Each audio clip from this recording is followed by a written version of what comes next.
I'm Suzi Landolfi, and welcome to Be Crazy Well. Now, why would a therapist say that? Because we all have mental health struggles, even therapists. The good news is we have so much more information about how we can be crazy well.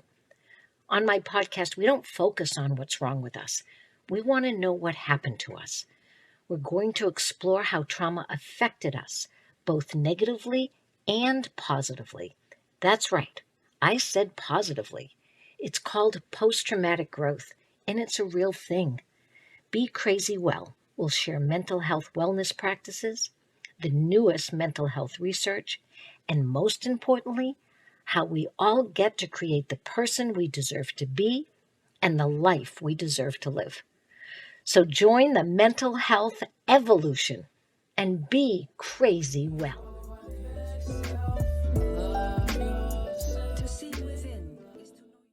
Oh my God. I'm talking to the person I can honestly tell you I look up to. Well, actually, this is probably the only person I don't look up to, right? Yeah, Because because I'm shorter. I'm so much shorter than you are. but I look up to you in a metaphysical, as existential, emotional, mental health way. That's what I do. So even if I don't, but you're not actually that much shorter than me, even in that chair. I'm 4'9". You're 4. Well, I'm 5 feet. So there you go. 3. Okay, there you go. So there you go. Everybody, I don't know why she said yes. She usually says no to everything. I do.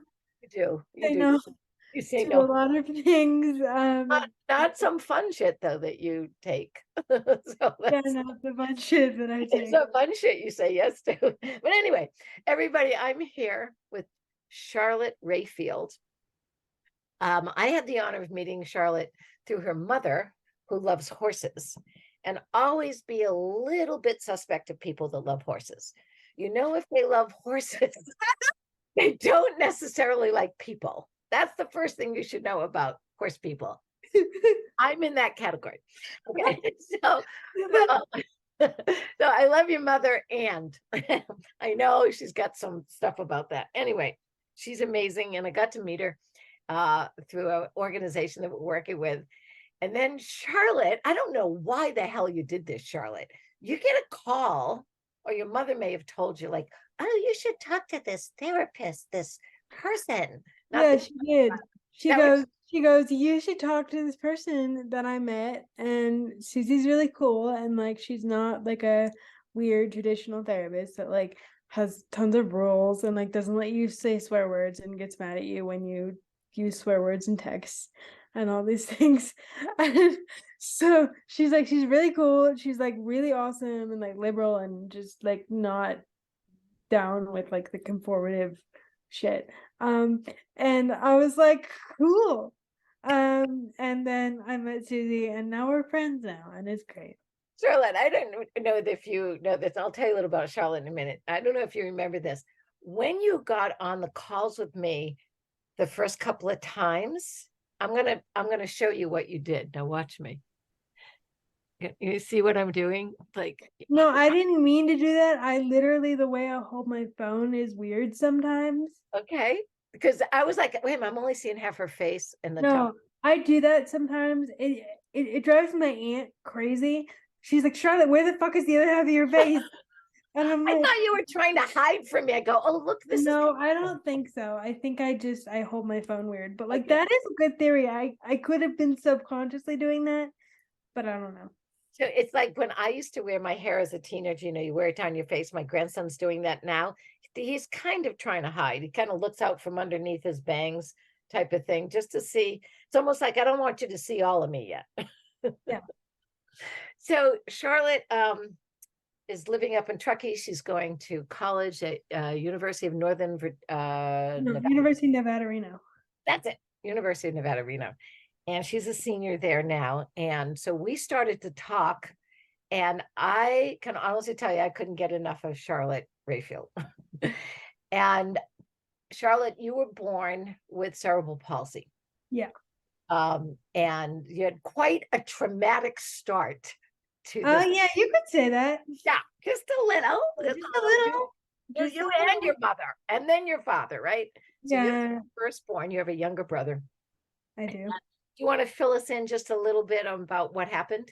Yeah, so when I was born, I had what is considered like a stroke on the left side of my brain, which means that it affects the right side of my body.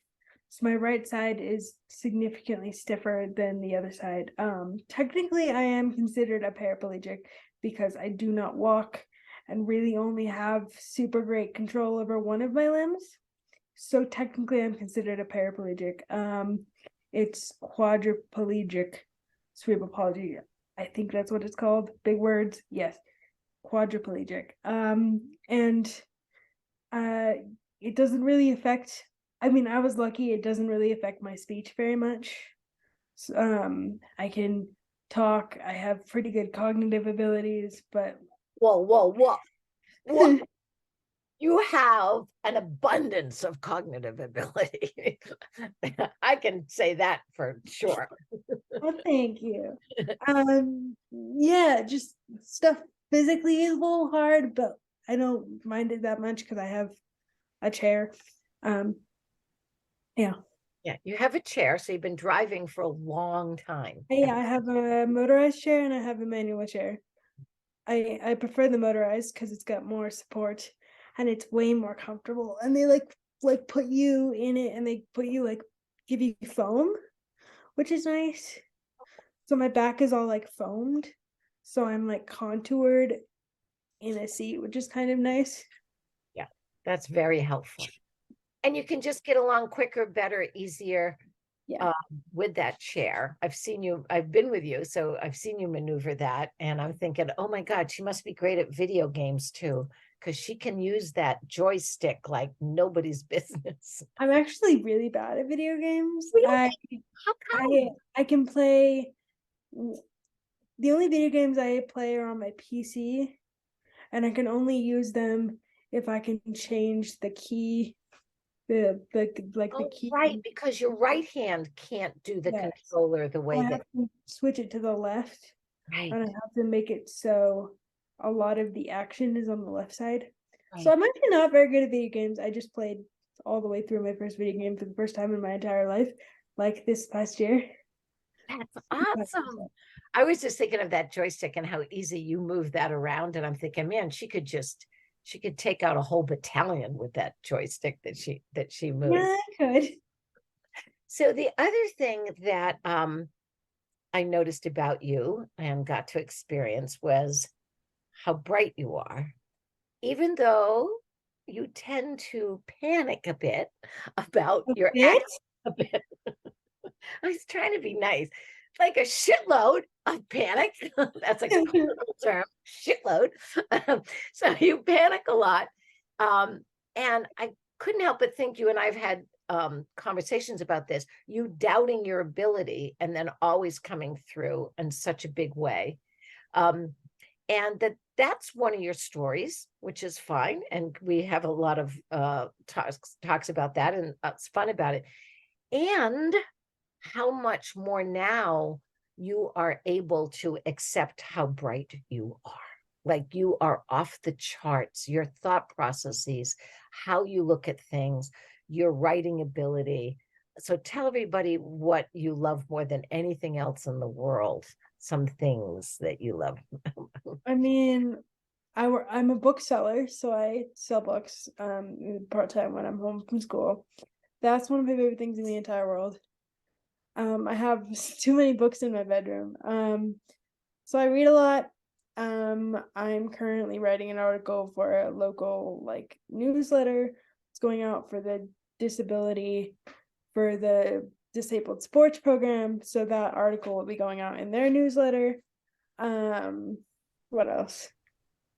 I I don't know. I ski a lot. Ski, that's right. You ski. Actually, I'm gonna get that video of you coming down that hill and send it to Coming Home Well so that we can post that as well. Yeah, I ski a lot, which is nice. What else? Chocolate, dark. Yeah, I love chocolate. I eat a lot of chocolate. Susie will be like, I think your problem is that you haven't had chocolate today. That's And right. That's my I think therapy. is actually my problem. I think you might actually be right. Yeah. It's so amazing how much we don't give ourselves little gifts like that. Like we're so quick to work. We're so quick to deny ourselves. So yeah, I'm all about giving myself the dark chocolate with the caramel and the sea salt. Charlotte, what I want to get to, I want to talk about everything with you. You don't just love books, you are a book. You're like a book with wheels, and you know so much. You research. I had the honor of doing even an assignment with you at school, which was so much fun to do that. So, your capacity to explore, to be curious, like I don't know anybody that's as curious as you are about everything. And you have a very famous cousin who's a writer, I a do. poet. Yeah. And you were nice enough to invite me to go meet him and hear his poetry, which was amazing. So you come from a family. You also come from a mixed race family. Can you talk I about do. that a little?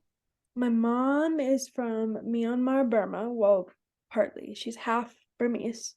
And then her mom was from New Orleans. So you got, but not just any part of New Orleans, she was French Creole. So there's a lot of like Black African American influences, but also a lot of those kind of South Asian cultures going on as well. And then my dad is just like white. Pink. He's pink. Yeah. Totally pink. But for the most part, my mom, so that's where my mom comes from. I was born in Redwood, San Mateo, or Redwood City. So I don't, so I was just born in the States. My mom was born in New Orleans. And like, I so wish I had been born in New Orleans. We have to go sometime. Now we No, can go because you just got your license. Everybody, she did. Well, she didn't get her license yet. She got her passed her test. I passed my writing test, my Writing written test. test. Now I Right. have to get a car and get it fixed and get it like rearranged. I told her that it's going to be like the great game, Where's Waldo? It's going to be Where's Charlotte? Like she's driving around again. I want to go back to your dad a little bit because he's from Vermont Yes. and you're going out to Vermont. So these two, I couldn't think of two more opposite places that your parents could be. Burma and and New Orleans and then Vermont. And yet they make it work. And it actually brings lots of interesting dynamics, some that are struggles and some that are amazing because of that combination. So I wanted to say that. And you grew up though here, so you're totally West Coast California. Yeah, I'm West Coast California. I've always been in California. I'm not a fan. I go to school in Nevada, but as Susie can tell you, I'm definitely not a fan of Nevada. I have 4 months left there and then I'm done. Like I have no desire to be in Nevada. It's just too like rural and weird from like I mean where I live is super rural as well, but like it's not like like Reno is just not my scene. I just don't like it. You don't look like Reno. You don't No. sound like Reno. So here's what I want to get into. So Coming Home Well, which produces this podcast, we've partnered with in a very wonderful way a caregiving podcast network. So it's these wonderful people who do these podcasts about caregiving. And I thought, well, wait a minute. It's great to put the caregivers on and they can talk to each other. And yet, why aren't we putting on the people we're giving the care to? And how do they give back to us? And I couldn't think of anybody better to get some wisdom from in your experience. You've been in that chair from birth, not that particular one, but okay. You have deserved and managed and had experiences with being taken care of, not only by your parents. You're in your own apartment now with your brother at college. Yes. But here's what I wanted to ask you. Out of all the things that you could share with the caregiving community, those that are new to it, that maybe have a family member now that is going to get some caregiving, those that are giving the care, what are some of the most important things that you know will help this situation? And what are some of the most difficult things to deal with? I think caregiving is like a lot of people assume it's like a one size fits all situation, but it's really not. Like caregiving is going to be subjective, and you can't go in there expecting, like, you can't go in expecting to take care of like an old person and have it be this and this, because it's not always that way. And like disability caregiving especially is its own category, because oftentimes you're not working with old people. And I think that's something that almost kind of freaks a lot of caregivers out, because they're used to the old people that are like grumpy and like ask them to do stuff and like that's it, right? But like I don't live like that, and I don't want that experience. And so I think it freaks some people out. So I think remembering that there is another side of caregiving that involves younger people and is not always like an 80-year-old situation is really, really important, Wow, because that's so important. You said that. Like, so important. I mean, you're 25 years old and your whole life and view of the world is very different than what we call the elderly. And I think that's amazing that you brought that up. I would never would have said that. I wouldn't have looked at the difference in age and how important that is. I would look at what you need done, and that's not the way to look at it. no. I also don't like the way that people are always talking about like caregiving is some like rigid, like you go in, you get your stuff done, you leave. Like until this year, I've had almost all private caregivers, which I've been lucky to have because my parents have been able to find them and whatnot. But this last semester is going to be my first semester with full um, uh, organization caregiving. So it's a service that comes out to my apartment every day. But something that I've learned with private caregiving is that talk to your people like they're people. Like quite literally, I think one of my favorite caregivers I've ever had would come in the morning and be like, Charlotte, you'll never fucking guess what I did this weekend. You'll never guess this man that I went on a fucking date with, right? Like they'll never guess this shit. Like tell them your drama. Like it's fun. Like don't be all clinical and weird about it. Like tell them your life shit, your drama. I've heard so much fucking lesbian drama. You have no idea. Like it's You just have to say lesbian, and we know that there's drama, right? That's I have so many but lesbian. like the fact that like I got to be a part of my caregiver's life by like talking to her about these things and being like, oh, like, and like I actually called it Liz lore. So her name was Liz. And so I came up with this thing called Liz lore. And it's basically Liz's like backstory and like her life story. And it's just like every day I get a new piece of Liz lore. Um and it was fun, and like it was great because then it meant that like if I was having a friendship problem or whatever, I could be like, hey Liz, how would you handle this? And it was a lot more of an open relationship and more of a friendship than like a clinical thing, which I have never liked as someone that spent years in a hospital. I'm like, no thank you. Like I don't even like it when they were scrubs. Like they have to for the place, but like it's really like I don't. I'm like, I just want someone to come in and like hang out with me for a while. Like, yeah, we're gonna do the stuff that I need to get done, but like I also want to like hang out with you a little bit. Have you had the experience? You just reminded me that then you're helping them too. You're giving care to them as well if this is a dialogue and a real connection. I mean, I guess so. I mean, I had Liz just left. She found a great job with really good benefits and whatnot. So she went to go do that. But like the fact that I spent 3 years with this girl who is about maybe a year old, no, maybe 4 or 5 months older than I am. And so I spent 3 years with her, and we spent the good part of 3 years seeing each other for either 4 or 5, 7 days a week. Like we spent a lot of time together. We did a lot of really fun things. So like that yeah, so it was just like better having more of that kind of relationship than a sterile kind of. Yeah, it's a real connection. It's what we're made for. Mhm. Can I ask you, like, you have a superpower that most people don't have. Um, you have to have people do private things to you that most people haven't done to themselves. Never Yeah, mind someone else do it. That's just a fact. Am I right? like having someone wipe your ass is really fucking irritating. Like, let's be like, but it's also really awkward, which is why it's nice when you have someone else who's like, yeah, this is also really fucking awkward. Like, but a lot of the people who are going into services aren't like that. But like, I would also like you to acknowledge that this is kind of awkward. Like, like why can't we have fun with it? And why do we both have to be kind of uncomfortable and awkward about it?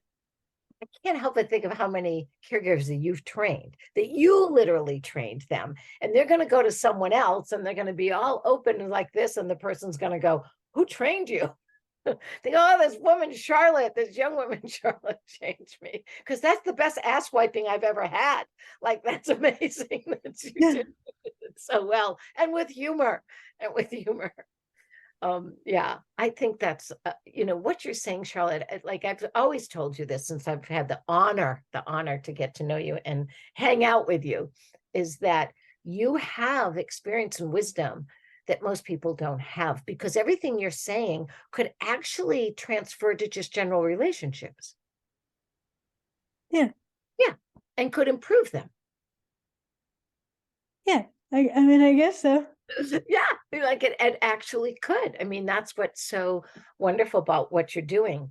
What are some of the hardest things for you when the caregiver can't respond to you in the way? How do you handle when somebody comes in and you know it's not a good fit, that you're just going to drop it to, like, I have to Oh, do. I freak out. Like I like totally freak out. Like I'm not no, I freak out. Like I will call my mom and be like, "Oh my god, oh my god, oh my god. That was so bad. What the fuck happened?"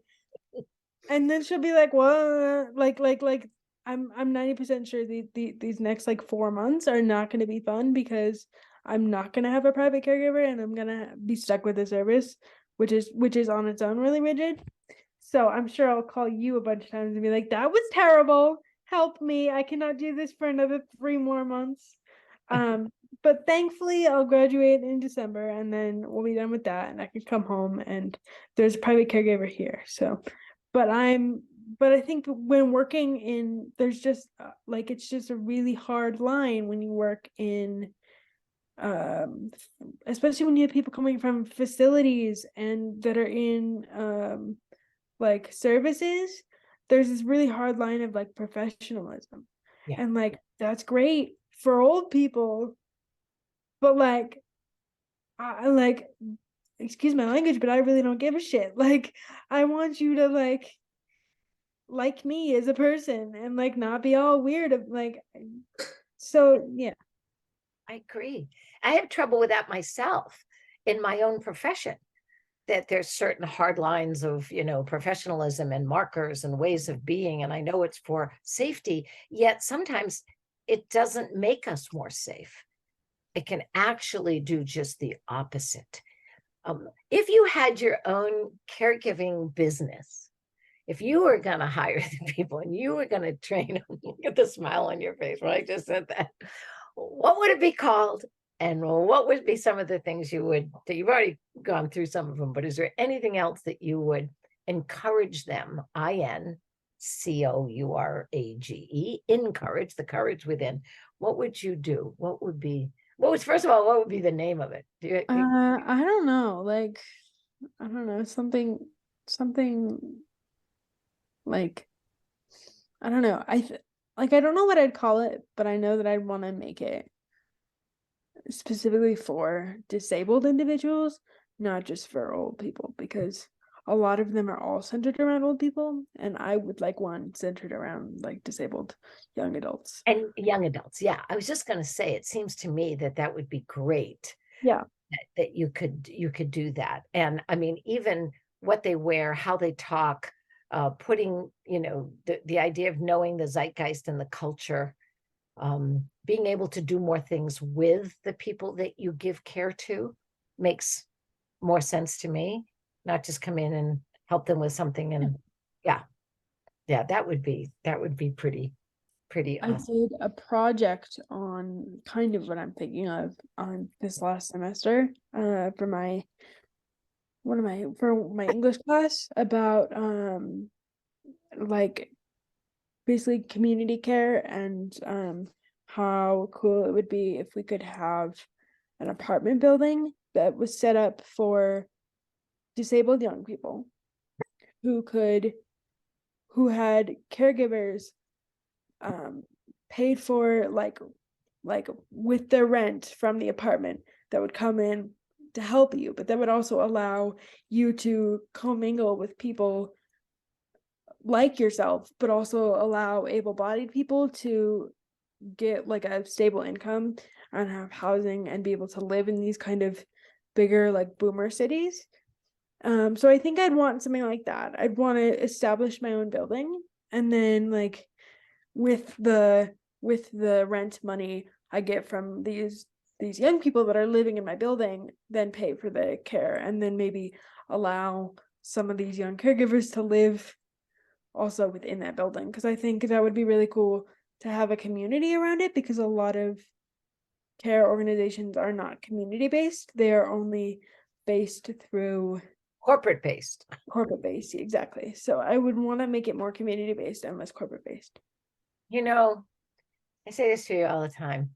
You never cease to amaze me. Like I go and I go, there she goes again. Like it's like there she goes thinking up something right out of the box that that absolutely would be, we do that with people that struggle with addiction. We now have apartment buildings, sober apartment buildings, and we have staff and people that are working on their sobriety in a building.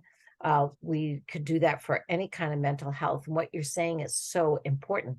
Like that's what young people that aren't disabled do. They go find a building and they go find a place where they can be more with young people, right? They actually find that those spaces. Yeah. Yeah. And And that's hard for people with disabilities, because you're kind of restricted by your area or what you're doing. Like I was lucky that I ended up with a great group of friends in college, but like I know a lot of disabled kids aren't like that.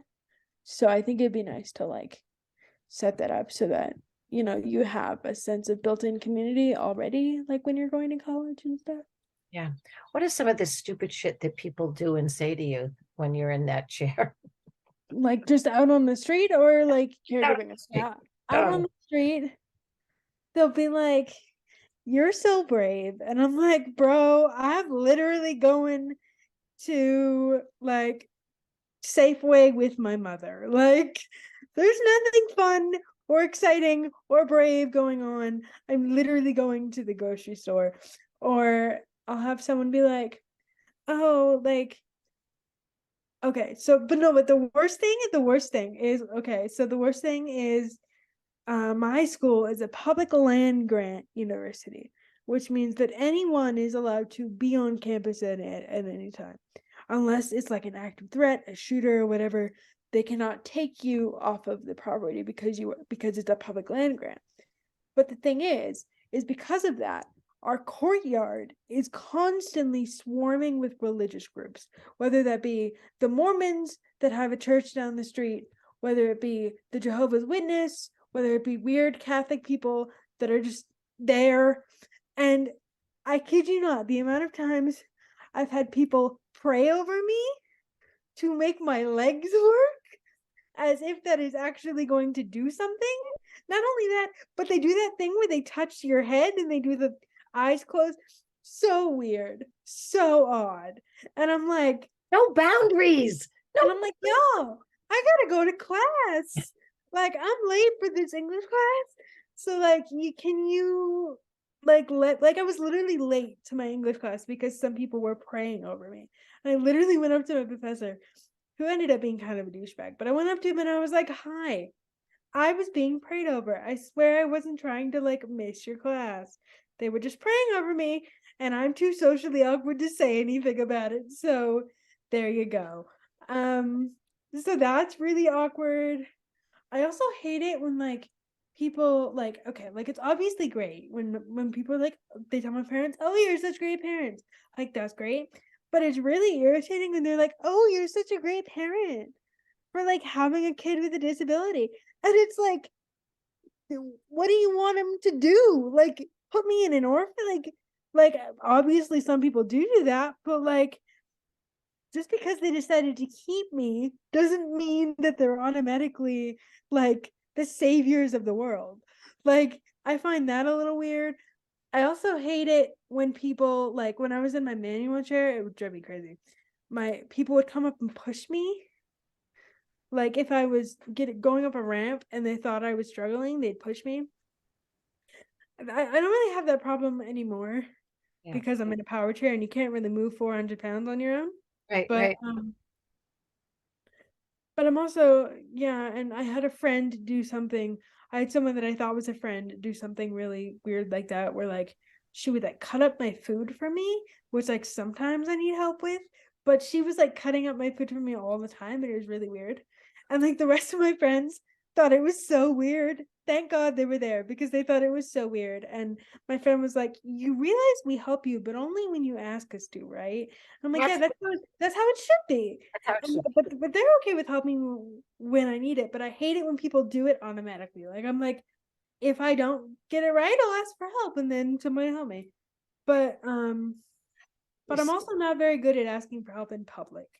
I'm very bad at asking a stranger to help me because I was drilled stranger danger into my head, and my parents watch too many true crime shows for me to be okay talking to strangers in public.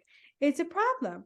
Um, I know because your dad calls you like he's always checking on you and like you can't stay in the hotel room alone. I remember all that. He's definitely concerned about that. no, but it's also just like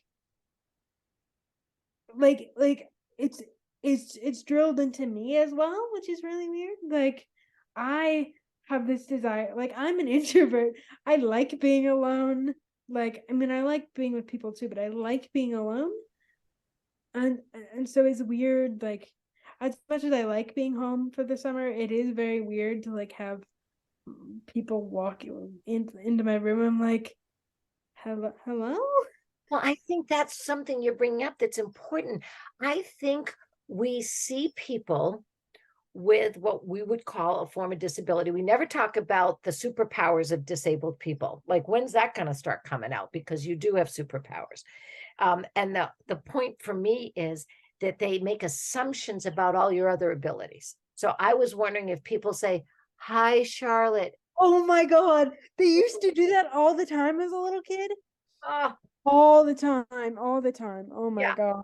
yeah. But doctors do it today. My mom, so the only people that still do that now are doctors, which is so fucking weird because you would think the doctors would know not to do that.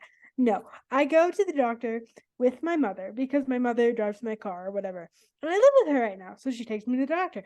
And I'm a little bit afraid of doctors. Like there's been a lot of doctors in my life. Jenny, that's right. You've had some. And I'm like, they freak me out a little bit.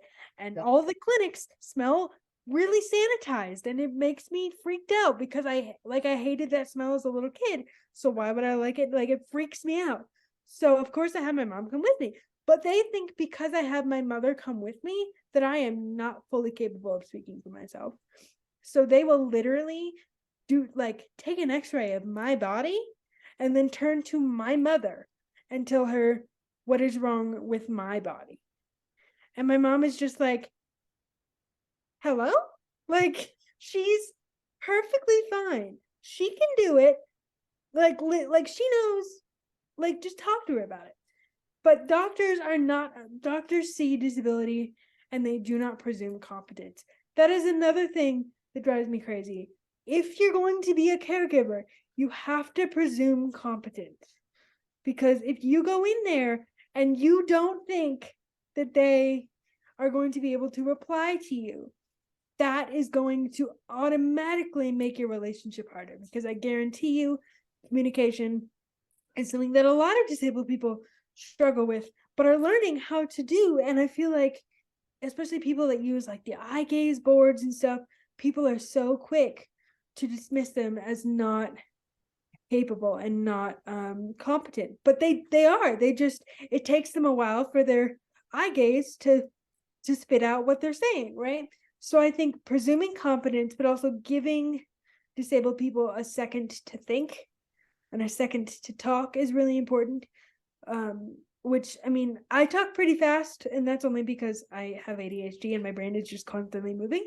But like, I even notice it sometimes. Like, I'll have a thought, but my mouth has not caught up with my head yet, and that's the only time I stutter. I don't have a stutter because of my disability. I stutter because my brain is literally moving too fast.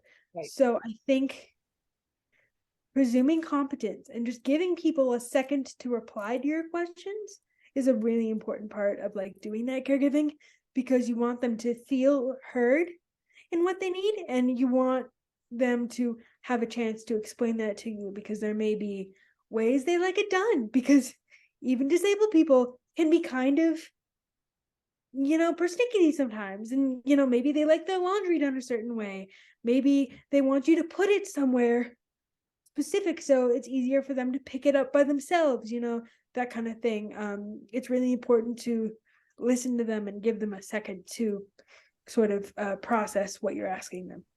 It's interesting to me when I'm around you, you're the boss. You're the boss of you. You're the boss. You've now had an opportunity to have people come in and provide services for you, but you're the boss.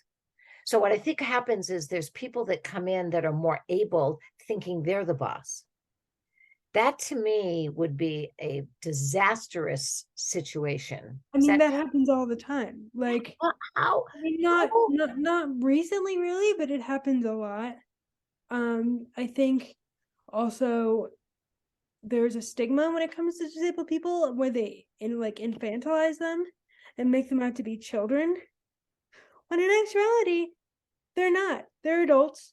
They have brains. They're fully formed. Like, and also this idea of like disabled. Like, I mean, I'm asexual, but like there are people in the world that like are disabled and have sex. Like that's the thing that happens. But a lot of these caregivers are like infantilizing them and making their like making them out to be children, which they are not. And I think that kind of dynamic occurs when people are thinking in that way. Yeah. It seems to me too that when someone deserves some support and they're asking it and they're the client, they're literally the person that has the right to say what they want.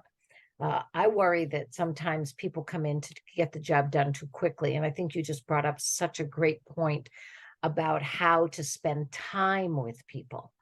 So time is the thing that creates connection, not just how well you do a service. Yeah. And I also feel like when you're talking about people who are having like people that are needing more help, or people that are in some way needing assistance, there's a level of like awareness that they already have that they need assistance. So just showing up and doing what you can is really important, because we're already aware that in some ways we're keeping you from doing whatever it is that you actually want. Like in some ways we are aware that we are a roadblock to you going about your day, or like we are aware. Like I have disabled friends that I talk to all the time that are like, yeah, like I always feel like I'm like in the way of my caregiver, because like I want them to have like a good life, but they're kind of like stuck with me for X amount of like time in the day. So I think it's important to like really be present in that, because then we don't feel like we're such of a roadblock Yeah. in a lot of ways. And a burden. I mean, this idea that and also this idea that and so feeling like you're a burden is one of the highest risk factors for suicide. My mother had that when she was dying with throat cancer. So she was clearly thinking, I got to check out of here. I can't put my kids through this. So it was extra important for us to say, we love you and want to spend time with you just the way you are. Like now, you don't have to be what you were before. You don't have to be a certain way for us. We just want to spend as much time with you as we possibly can get.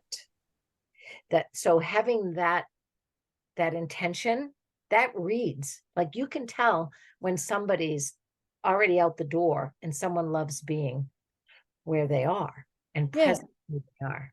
And I also think that that is important as well, in like friendships between disabled individuals and able-bodied individuals as well, because like not only in the caregiving aspect, but also in the friendship aspect, because a lot of times the line between friendship and like caregiving is kind of blurred. Like I have friends who will help me if I need help, not necessarily with some of the physical stuff, but like they'll help me if I drop something, or they'll help me spread cream cheese on a bagel because my right hand is kind of a dud, like that kind of thing.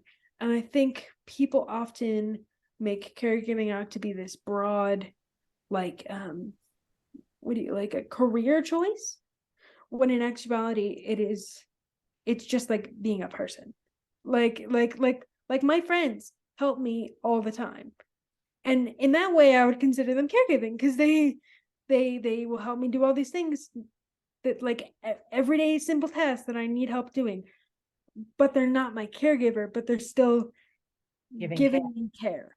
So I feel like the definition of caregiving has to be expanded, because it's such a rigid explanation right now that Yeah. I think that just showing up, even in a friendship kind of way, is really important as well.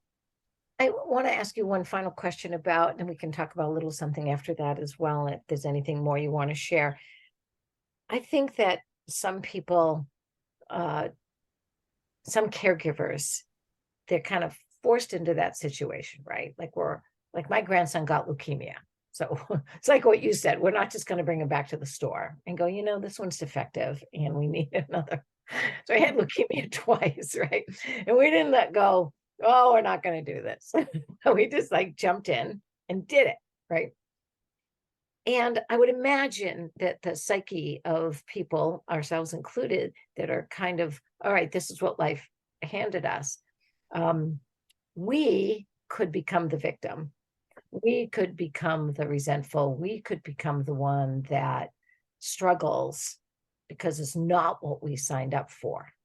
So, from your perspective, this is how you were born, like no But choice. it's also not what I signed up for.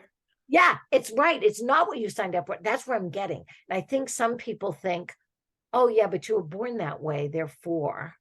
And that's No, just, it's not like a you signed up for this, you're okay with this. Like I'm constantly like I don't want a new person. Like that kind of sucks. Like I liked my old person, thank you very much. Like that's like, and it takes work to be comfortable around someone. Like I'm gonna be in Reno for 4 more months. That's not a very long time, but I'm gonna have a new person for 4 months.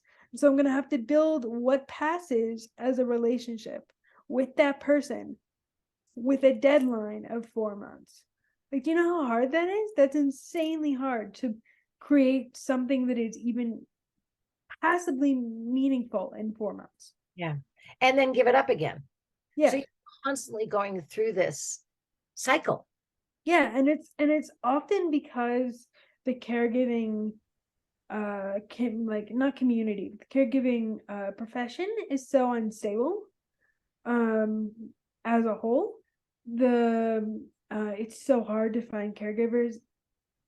I mean, like I lived in the Bay Area for 20 years, and we had no problem finding caregivers, but we moved before COVID, and since COVID there's been a marked like lowering of the amounts of caregivers that are available. I live in a small town in the Sierras with my family, and there's only one or two caregivers up here that are even private, not even talking organization. There aren't even really any services up here unless you're living in like an all person's home. So there's only a couple private caregivers that we have to choose from. Right. And also when I go to school in Reno, it's kind of the same way too. There's only a couple, it's really rigid, and some of the organizations, a lot of them, we are running into issues because I don't need that much help. I can go to classes on my own. I can go hang out with my friends on my own. I don't need all this supervision that these caregivers are said to be given, right? Like, I don't need to be supervised. I'm fine for many hours on my own. I just need 2 hours in the morning and 2 hours at night. And you would think that would be simple, but it's not, because a lot of the organizations have a 4 hour window.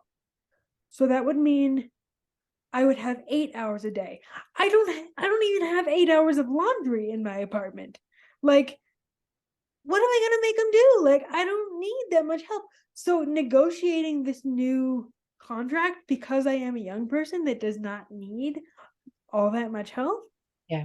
is really hard, because you're like, I'm sorry, but I don't need you for 8 hours. Like you can leave after two. Like, I'm perfectly fine once I'm dressed and up, and like, you can go. I can go about my day. So I think that just the rigidity of the system is something that is Yeah. frustrating and possibly needs to change. Yeah, absolutely.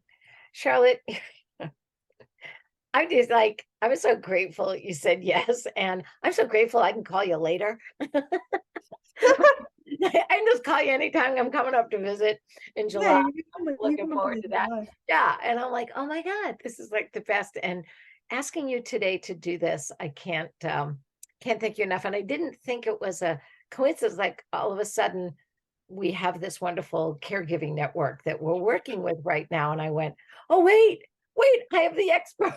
I have somebody here who can help us with all of this. So I'm going to ask you to come back because I want to talk another time with you just about writing and books Yeah.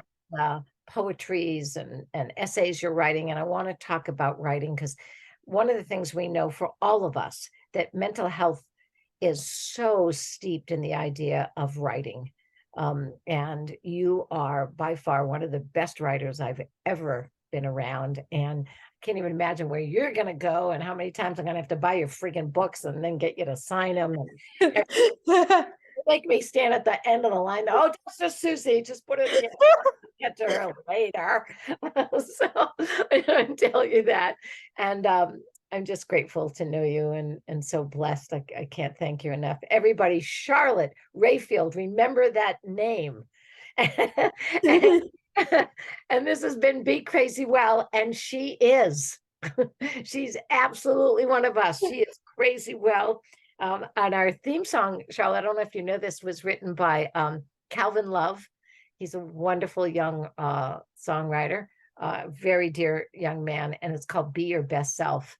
And Charlotte, you have helped me be my best self. You have definitely helped me with that. And I want to thank you for that. Yeah. Yeah. Okay, I'll be up to be drinking some wine with you and eating dark chocolate in July. I can't wait. Yes. Bless you, Charlotte. Uh, Take care. Love